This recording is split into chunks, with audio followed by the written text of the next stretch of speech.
നമ്മളെല്ലാവരും നെഞ്ചിലേറ്റിയ ഈ അച്ഛനെയും മോളെയും നമ്മൾ ഒരിക്കലും മറന്നു കാണില്ല. എന്നാൽ ഇന്ന് ഈ അച്ഛനെ തനിച്ചാക്കി ആ അച്ഛൻ്റെ പൊന്നുമകൾ ഈ ലോകത്തോട് വിട പറഞ്ഞു. കഴിഞ്ഞ കുറച്ച് ദിവസങ്ങൾക്ക് മുമ്പ് ഈശ്വരി എന്ന ആ മോൾ മരണപ്പെട്ടു. ഇന്ന് ഈ അച്ഛൻ തെരുവിൽ ഒറ്റയ്ക്കാണ്. നമുക്ക് കൂടെ ചേർത്ത് പിടിക്കാം മകളെ ഒരുപാട് സ്നേഹിച്ച ഈ അച്ഛനെ. ഈ അച്ഛനെ നമുക്കെല്ലാം പരിചയമുണ്ട്. കുറേ നാൾ മുമ്പ് വന്നപ്പോൾ ഈ അച്ഛനോടൊപ്പം അദ്ദേഹത്തിന് പുന്നാര മകളുണ്ടായിരുന്നു.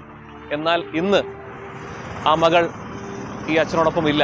ഈ അച്ഛനോടൊപ്പം ഇല്ല എന്നുള്ളതല്ല, ഈ ലോകത്ത് തന്നെ ഇല്ല. ആ കുട്ടി കഴിഞ്ഞ 2 മാസങ്ങൾക്ക് മുമ്പ് മരണപ്പെട്ടു പോയി.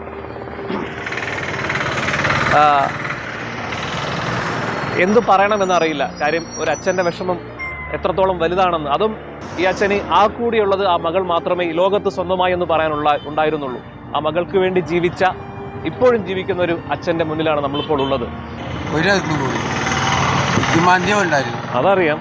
അല്ല, മരിക്കാനുള്ളൊരു കാരണം എന്തുവായിരുന്നു? ഓ, സൂര്യാതാപം മറ്റേതാണോ? എന്നും പറയാ മുതുക് നിറച്ചും കുരുക്കളുണ്ടായി. ഓക്കെ, ചൂടിന്റെ. ഓ, അല്ല വേറെ ഒന്നും ഉണ്ടായി. ആശുപത്രി കൊണ്ടുപോയില്ല ചേട്ടൻ? ഞാൻ കൊണ്ടുപോകാറില്ല, ഒരു മരുന്നിനും കൊണ്ടുപോകാറില്ല.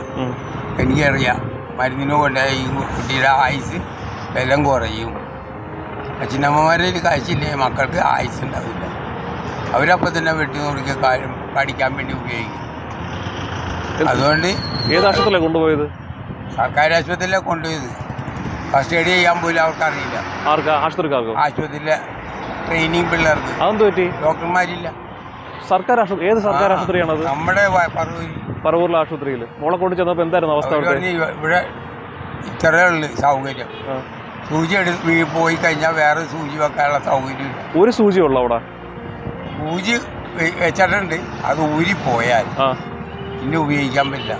വേറെ ഇല്ല, വേറെ സൂചി ഇല്ല. ഇല്ല. അടിപൊളി. അവളാണ് സമ്മതിക്കുകയില്ല. ബുദ്ധിമാന്തിയുള്ള കൊച്ചാണ്, വീണ്ടും കുത്തൽ സമ്മതിക്കില്ല. അതുകൊണ്ട് നേരെ മെഡിക്കൽ കോളേജ് ആകുമ്പോൾ പഠിക്കുന്ന പിള്ളേർ ഒരുപാടുണ്ട്. അവർ കുത്തി കുത്തി കുത്തി കുത്തി കുത്തി കുത്തി കുത്തി ഒരു പരിവാകും. അവരുടെ പഠിത്തവും കഴിയും, കൊച്ചു പോവുകയും ചെയ്യും. എത്ര ദിവസം സുഖമില്ലാതെ കിടന്നു? പോയ ദിവസം തന്നെ മരിച്ചാ? വെളുപ്പിനെ പൊതിഞ്ഞാന്ന് 12 മണിയാകുമ്പോൾ കൊണ്ടുപോയി. പിറ്റേ ദിവസം വെളുപ്പിന് 5 മണിയാകുമ്പോൾ റിലീസ് ചെയ്യും. 26-ാം തീയതി ഇലക്ഷൻ ഡ്യൂട്ടിയുടെ അന്ന്. അത് ശരി. ഒരു ദിവസത്തേക്ക് പഠിക്കാൻ കിട്ടിയ അവസരം അവർ പഴയ ഇവിടെ നിന്ന് ഭക്ഷണം മേടിക്കും. ടിക്കറ്റ് കിട്ടിയ കാശുണ്ട്. ഭക്ഷണം മേടിക്കുക, പകുതി അവൾക്ക് വെക്കുക, പകുതി അങ്ങ് കഴിയും. പകുതി അവൾക്ക്? മനസ്സിലായില്ല. പകുതി ഭക്ഷണം അവൾക്ക്. ആളില്ലല്ലോ അതിന്. ഈശോയുടെ പടത്തിന്റെ മുമ്പിൽ അവരുടെ ആത്മാവിന് വേണ്ടി ബലിച്ചോറ് വെച്ച് കഴിഞ്ഞിട്ട് ഞാൻ കഴിക്കുള്ളൂ. ഇപ്പോഴും അങ്ങനെ തന്നെ? അത് ചേട്ടൻ വിശ്വസിക്കുന്നില്ല മോള് പോയെന്നുള്ളത്? മോൾക്ക് വേണ്ടി ഇപ്പോഴും അച്ഛൻ ഞാനത് ചെയ്തോണ്ടിരിക്കും. ഭക്ഷണം മാറ്റി വെക്കാറുണ്ട് നിലവിൽ? അവരുടെ പകുതി എടുത്ത് വെച്ച് ഞാൻ കഴിക്കും. അതിന് 1 മണിക്കൂർ കഴിയുമ്പോൾ അതെടുത്ത് ആൾക്കാർക്ക് ഇട്ടുകൊടുക്കും. അങ്ങനെയാണല്ലേ? അത്രയേറെ മോളെ ഇഷ്ടമായിരുന്നല്ലോ ചേട്ടന്? നമുക്കറിയാം. എന്നെ ആയുസ് നിലനിർത്തിയത് ഇത്ര നാളായി. എനിക്കറിയാം.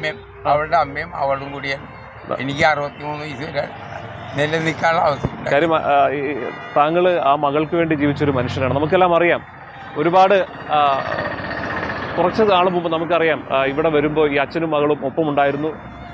ഞങ്ങളന്ന് ഈ ഒരു അച്ഛനെ അഭിസംബോധന ചെയ്തത് അംബാനിയേക്കാൾ വലിയ പണക്കാരനാണെന്നാണ്. ആ കാര്യം ആ മകളെ അങ്ങനെയാണ് അദ്ദേഹം വളർത്തിയെടുത്തത്. 29 വർഷക്കാലം ആ മകൾക്ക് സുഖമില്ലാതെ കൂടെ കൊണ്ടു നടന്ന് വളർത്തിയെടുത്തതായിരുന്നു. പക്ഷേ കഴിഞ്ഞ 2 മാസങ്ങൾക്ക് മുമ്പ് മരണപ്പെട്ടു പോയി. വേദന ആശുപത്രി കിടന്നുള്ള ചെമ്പളല്ലോ. അച്ഛൻ്റെ കൂടെ പോകണം, അച്ഛൻ്റെ കൂടെ പോകണം, അച്ഛൻ്റെ കൂടെ പോകണം. വിടുവാ, പഠിക്കുന്ന പിള്ളേർ വിടുക, അവർ പഠിക്കാൻ. അവളെങ്ങനെ പറഞ്ഞോണ്ടിരിക്കും. ചെന്നപ്പോൾ തന്നെ ഐസിയിൽ ഇട്ടതാണ്. പിന്നെ ഐസ് കേട്ട പോലെ ഇങ്ങോട്ട് തിരിച്ചത് വീട്ടിൽ കൊണ്ടുപോയിട്ട് കത്തിച്ചുകളെ ചെയ്യണതിന് മുമ്പ്. എങ്ങനെ ഇരിക്കണം? നല്ല വിദ്യാർത്ഥികൾ പഠിക്കണമെങ്കിൽ ഇങ്ങനെയുള്ള രോഗം പഠിക്കണം. കാരണം ഒരു സാധനം പാഴാക്കാനില്ല. അല്ല, അങ്ങനെ വിട്ടുകൊടുത്തല്ല, അവിടെ ഏൽപ്പിച്ചാൽ അവർ പഠിത്തം കഴിഞ്ഞിട്ട് വിടുള്ളൂ. നിസ്സാര കാര്യമുള്ള ഖജനാവ് നിറയ്ക്കാൻ ഇതുപോലത്തെ കുഞ്ഞുങ്ങളെ കിട്ടിയിരുന്നത് ഖജനാവ് താനെ നിറയും. പിന്നെ ഞാനെന്തിനു സങ്കടപ്പെടണം? ഖജനാവിന് വേണ്ടിയിട്ടല്ലേ, നാടിന് വേണ്ടിയിട്ടല്ലേ. നാടിൻ്റെ സേനാംഗമാണ് ബുദ്ധിമാന്തിയുള്ള കുഞ്ഞുങ്ങൾ. അവർ നൽകുന്ന സംഭാവന സർക്കാരിനുള്ളതാണ്. ഞാൻ സങ്കടപ്പെട്ടിട്ട് ഒരു കാര്യമില്ല. ഈ അച്ഛനെ നമുക്ക് നെഞ്ചോട് ചേർത്ത് പിടിക്കണം. കാരണം ഞങ്ങൾ ചോദിച്ചു എന്തെങ്കിലും ഒരു സഹായം വേണമെന്ന് ചോദിച്ചപ്പോൾ എന്താണ് പറയുന്നത്? ഒന്നുമില്ല, ഒരു സഹായം വേണ്ടെന്നാ പറയുന്നത്. സഹായത്തിനേക്കാൾ വലുതാ വിശ്വാസം. ജോലി ചെയ്ത് ജീവിക്കുക എന്നുള്ളതാണ്. അത്രേ ഉള്ളൂ. ഉള്ളതുകൊണ്ട് കഴിയാം. മദ്യപാനം ഉണ്ടാകാതിരിക്കുക, വ്യഭിചരിക്കാൻ പോകാതിരിക്കുക, മറ്റു മോശം പ്രവർത്തിപ്പിലേക്ക് ഏർപ്പെടാതിരിക്കുക. വിഷമിക്കണ്ട കേട്ടോ. കാരണം ലോകത്ത് വേറെ ആരും ഇല്ല. ആ മകൾ മാത്രമേ അച്ഛനുണ്ടായിരുന്നുള്ളൂ. അവൾ കൂടി നഷ്ടപ്പെട്ടു പോയി. 63 വയസ്സാക്കാൻ അവളുടെ അമ്മയും ഇവളും കൂടി മകളും കൂടി എന്നെ സ്നേഹിച്ചു. അതുകൊണ്ട് എനിക്ക് ഈ നാള് ജീവിക്കാൻ തീർച്ചയായും അമ്മയും മകളും ഇല്ലായിരുന്നു ഈ നാൾ വരെ ഞാനിവിടെ ജീവിക്കില്ല. അത്രമാത്രം അവരെന്നെ സ്നേഹിച്ചു. തീർച്ചയായും ഞങ്ങൾ കേരളം ഒരിക്കലും ഈ അച്ഛനെയും മകളെയും മറക്കില്ല. ഓക്കെ, ഒരുപാട് കൂടി കഴിഞ്ഞാൽ സകല ദോഷങ്ങളും ഉണ്ടാവും, സകല കൂട്ടുകെട്ടുകളും ഉണ്ടാവും. പക്ഷേ അദ്ദേഹത്തിന് എന്റെ അടുത്തൂടി വന്നിട്ടില്ല ആരും. അതാണ് അങ്ങനെ ജീവിച്ച ചേട്ടൻ. എനിക്ക് മനസ്സിലാവുന്നില്ല കേട്ടോ. ഇങ്ങനെ ഈ ഒരു ചെറുപ്പപ്രായത്തിൽ തന്നെ ഭാര്യ നഷ്ടപ്പെട്ടിട്ട് പോലും മറ്റൊരു തെറ്റിലേക്ക് പോവാതെ, മദ്യപിക്കാതെ, വ്യഭിചരിക്കാൻ പോവാതെ, ഒരു തെറ്റിലേക്കും പോവാതെ മകൾക്ക് വേണ്ടി ജീവിച്ചൊരു അച്ഛൻ, ജോലി ചെയ്ത് ജീവിച്ചൊരു അച്ഛൻ.